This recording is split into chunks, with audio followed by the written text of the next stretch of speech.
Welcome to Criminal Conversations, where your hosts will take you through some of the most fascinating crime stories in under 20 minutes.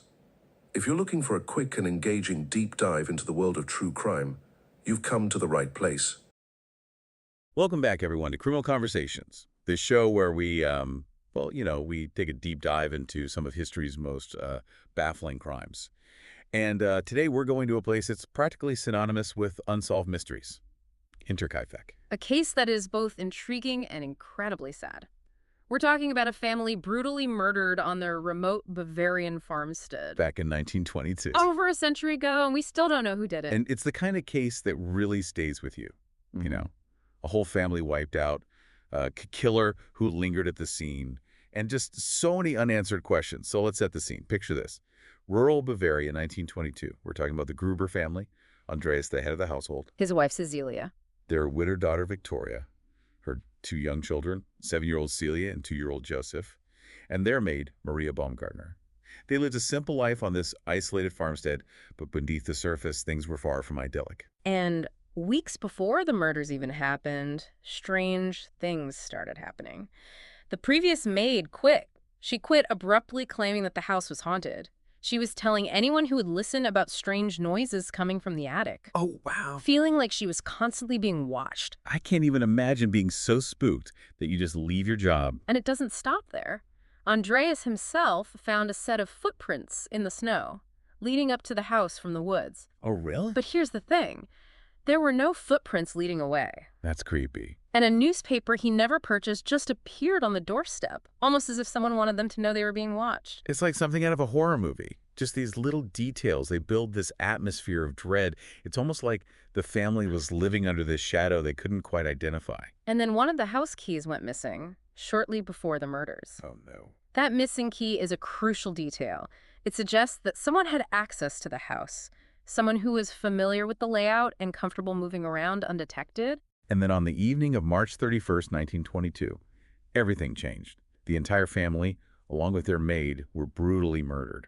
The killer or killers used a mattock, a farming tool similar to a pickaxe. A mattock. Yeah, to carry out the attack. And the crime scene itself was horrific.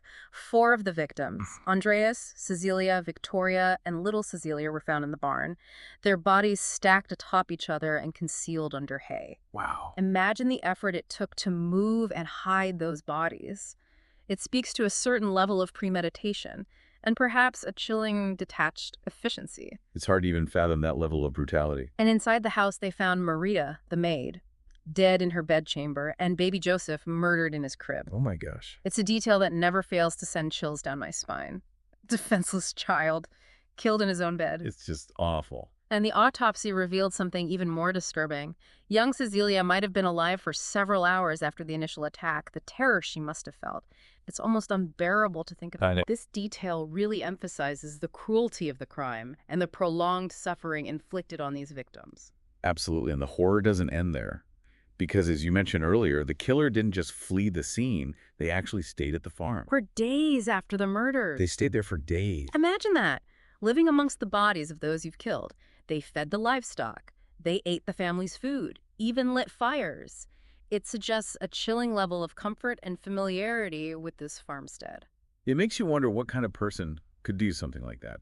Were they seeking refuge, or were they trying to create this illusion of normalcy? Yeah. You know, this macabre stage play where everything seemed fine, while 6 bodies lay hidden just out of sight. It's one of the central questions of this case, and one that continues to fuel speculation, even now. Right, because it wasn't just a quick in and out. It was almost like they wanted to stay connected to the scene, to the victims. But for what purpose? I don't know. It's just unsettling. Exactly. And this is where the initial investigation unfortunately falls short. You see, before the police arrived, people from the nearby village, concerned about the family's silence, had already been in and out of the farmstead. Oh, great. They'd moved things around. They'd even cooked meals in the kitchen, having no idea they were contaminating a crime scene. It must have been incredibly frustrating for the investigators, especially back then without the forensic tools we have today. Absolutely. Think about it. In 1922, forensic science was in its infancy. DNA analysis wasn't even a glimmer on the horizon. Fingerprinting was in its early stages and often unreliable. Right. The investigators had to rely heavily on witness statements, physical evidence, and good old-fashioned detective work. And that was further complicated by the fact that robbery was quickly ruled out as a motive. Right. They found a substantial amount of money untouched in the house, which immediately suggested this wasn't about simple theft. Exactly. And that just deepened the mystery. If it wasn't robbery, then what was it? What could drive someone to commit such a brutal act against an entire family and then just stay there? It's a question that's haunted investigators and armchair detectives for over a century. So let's delve into the suspect, shall we? Who were the people closest to the Grubers, and what could their motives have been? One of the first people to come under scrutiny was Victoria's former lover, Lorenz Schlittenbauer. He was a neighbor, and there were whispers that he was actually the father of young Joseph. A possible love triangle. Now, that's something we've seen play out in countless crime dramas. Do you think there's any truth to that? It's certainly possible. Victoria had been widowed during World War I, and Joseph's paternity was never officially confirmed. This raised eyebrows in the small rural community, and remember, back then, social norms were much stricter. An unwed mother with a child out of wedlock, that would have been scandalous. So what made Lorenz a suspect? Aside from the potential love triangle, was there anything else that pointed to him? Well, his behavior after the murders was considered suspicious by some.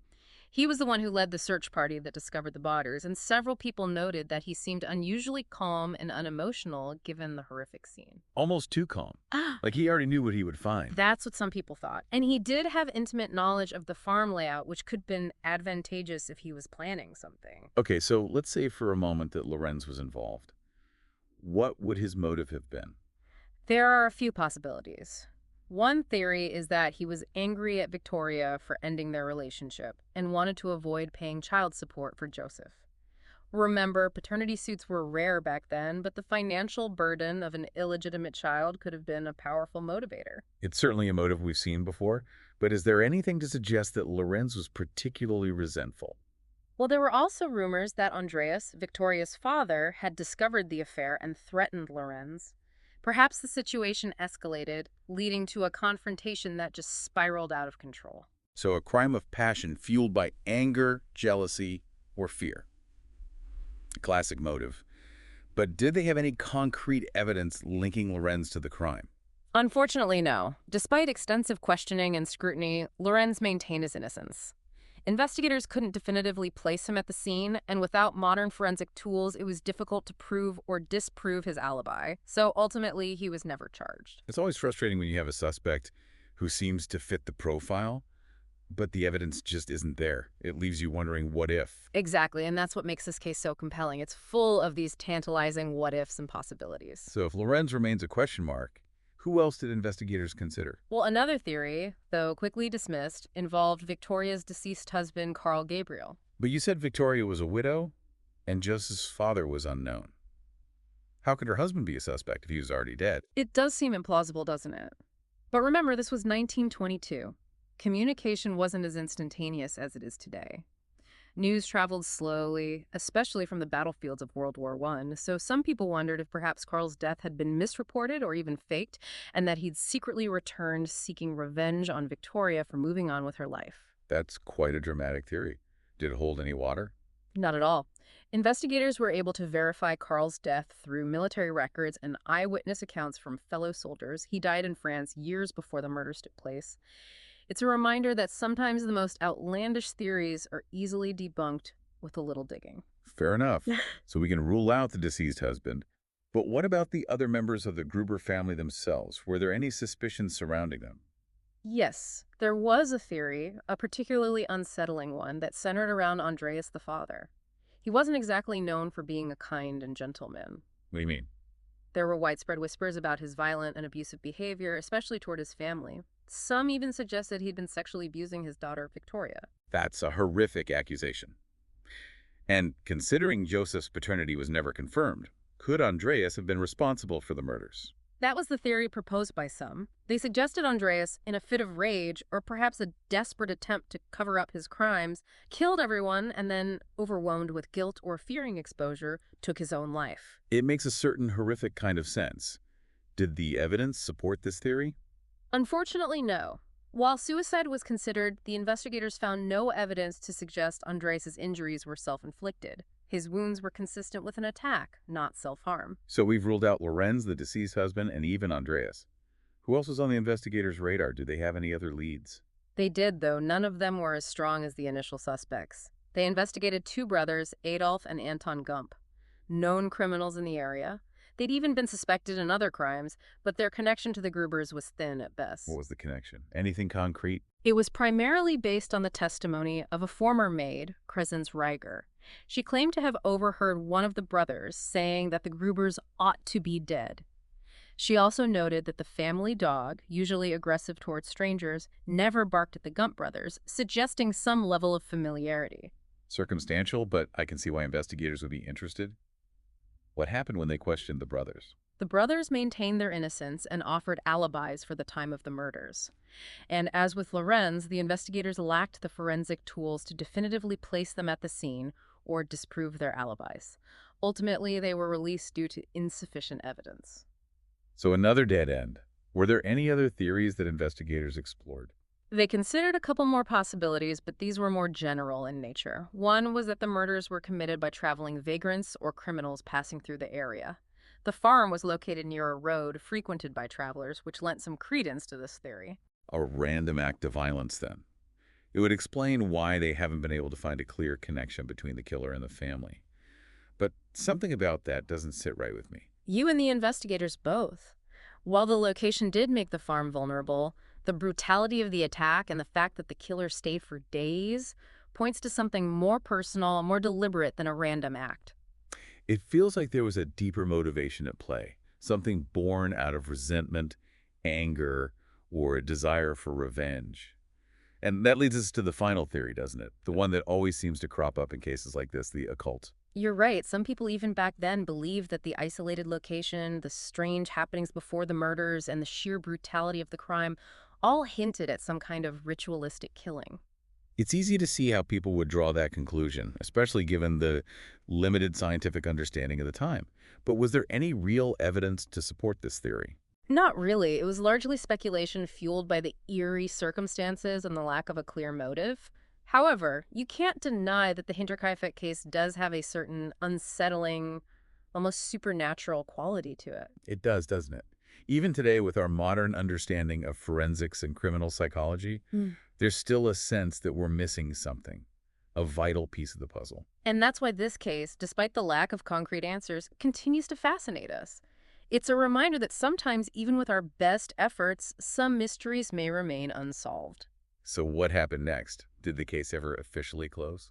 Officially, the Hinterkaifeck murders went cold in 1955. But that hasn't stopped people from trying to crack the case. And there was one particularly interesting development in 2007. Oh, what happened? The Fürstenfeldbruck Police Academy in Germany decided to re-examine the Hinterkaifeck murders as a cold case study. Wow, that's incredible. Even after all those years, it still captured the attention of law enforcement. Yeah. What did they uncover? Did they finally find the missing piece?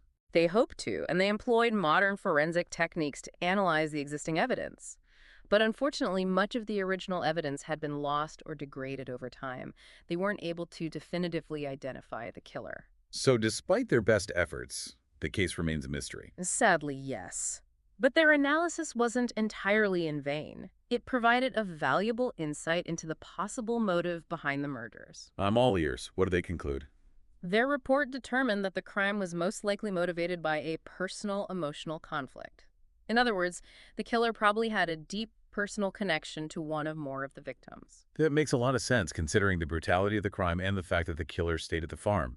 It's hard to imagine a stranger doing something like that. Exactly. It suggests a level of intimacy, familiarity, and rage that goes beyond a simple robbery or a random act of violence. So despite all the theories, all the suspects, we're still left with more questions than answers. It's almost as if Hinterkaifeck itself has become a symbol, wouldn't you say? I think you're right. It's a symbol of the enduring power of mystery, of the darkness that can lurk beneath the surface of ordinary life, and perhaps a reminder that some secrets are buried so deep they may never be fully unearthed. It's a chilling thought, isn't it? A century has passed, but the mystery of Hinterkaifeck remains. It's a story that continues to captivate and haunt us, urging us to seek answers even when they seem just out of reach. And while the mystery itself is fascinating, it's important to remember the human element at the heart of it all. 6 lives were brutally cut short. A family wiped out in an act of unimaginable violence. Absolutely, and it's a reminder that behind every true crime story there are real people, real lives impacted by tragedy, and those are the stories that truly matter. So after all this, after diving deep into the evidence, the theories, the suspects, where does that leave us? Honestly, I think we're left with a pretty profound sense of mystery and a reminder of the limitations we sometimes face. Even with our modern investigative tools, we may never know for certain who committed the Hinterkaifeck murders or what truly drove them to such a horrific act. And that's a difficult thing to grapple with, isn't it? The need for resolution for justice is so deeply ingrained in us. But sometimes those answers, they just remain elusive. They do.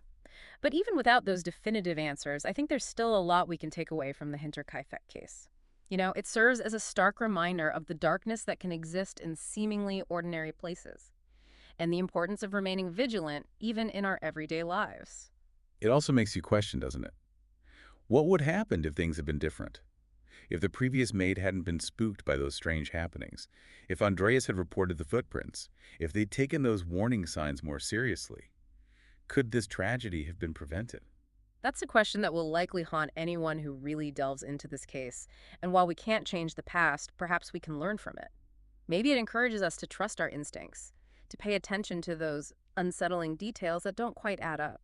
It's like a reminder that sometimes the most important clues, they aren't found at the crime scene, but in those subtle shifts in behavior, the unspoken fears, the things we brush off as insignificant until it's too late. Exactly. And that's why cases like Hinterkaifeck continue to hold our attention even after all these years. They challenge us to look beyond the surface, to examine the complexities of human behavior, and to confront the uncomfortable reality that sometimes evil doesn't have a clear motive, a neat explanation. It's a case that reminds us that some stories simply don't have a satisfying ending, and that sometimes the search for truth is a journey without a destination. But even in the absence of answers, I think it's important to keep asking questions, to keep searching, and to keep the memory of the victims alive. I agree. We owe it to them to never forget what happened at Hinterkaifeck, to learn from their tragedy, and to continue to seek justice even when it seems impossible. Well said. And to our listeners, we encourage you to keep the conversation going. What are your thoughts on the Hinterkaifeck murders? Do you have any theories of your own? Share them with us on our social media pages. And be sure to check out the show notes for links to further reading on this captivating and enduring mystery. Until next time, stay curious and perhaps a little bit cautious. After all, you never know what secrets lurk beneath the surface of ordinary life. That's all for this episode of Criminal Conversations.